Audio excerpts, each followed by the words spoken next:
I always got killed. Like I think there's maybe one project that I didn't get killed in.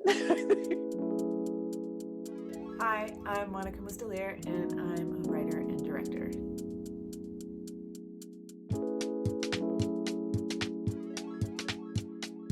I love Jordan Peele.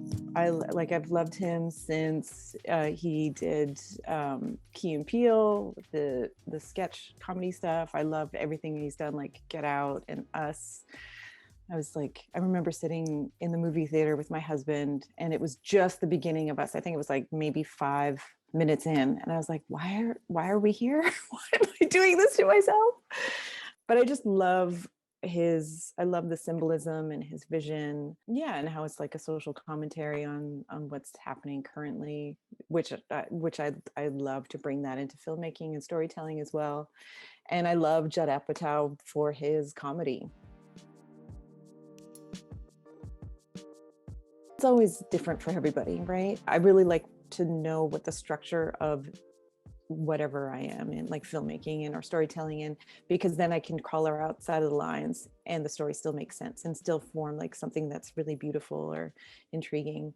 So for anyone who's looking into or even on the fence whether or not they want to go to school, I mean, you're always going to learn something, even if you don't necessarily utilize it in your craft. You can always be like, okay, this is the way it's supposed to be done, and I'm going to not do that because I want to create something new, or I want it to look in a different way. Well, since we're only 3 weeks in, it's been pretty good. So, yeah, it's been good. It's been like kind of like a get up and go. Like a few of my projects are already starting, and we're going to start writing grants and proposals and stuff.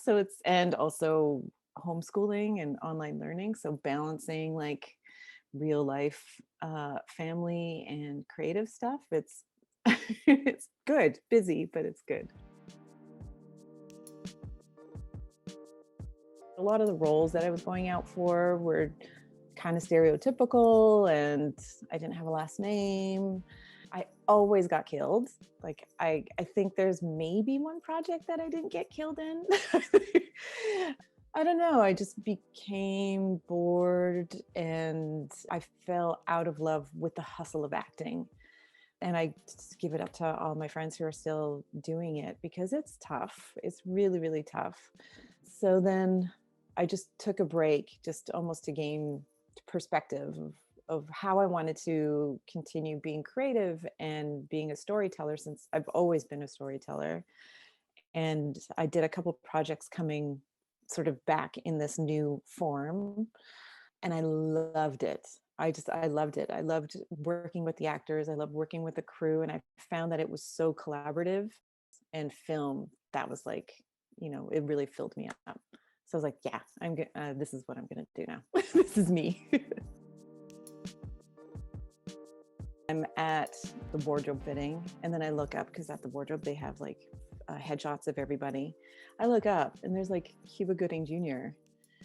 And they're like, oh, didn't you know that he's playing your husband? And I was like, what? Totally nerded out, because I was like a huge fan.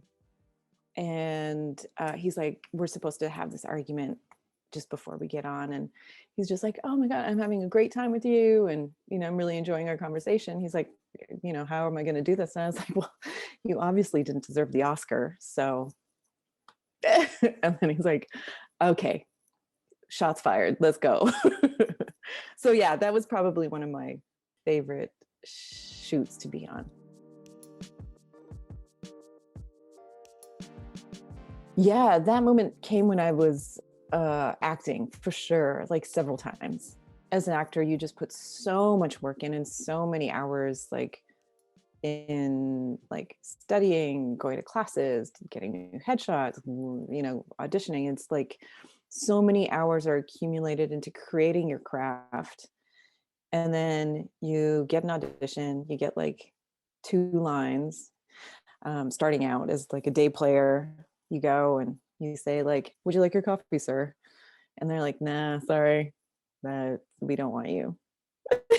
So I've that Yeah, I just took a break to gain perspective, and every time I took a break, um, I there was always something missing. In like I always had to do something creative, so I always came back to it.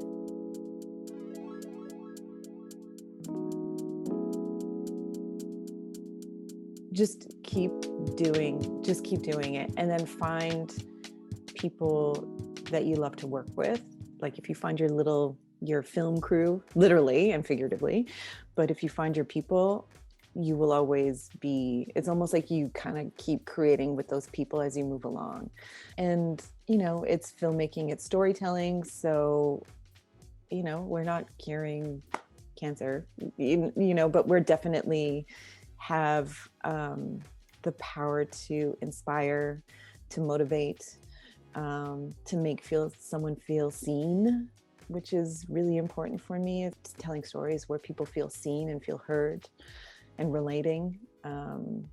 So being a storyteller is quite a powerful gift to have, and then also have fun while doing it and have your people.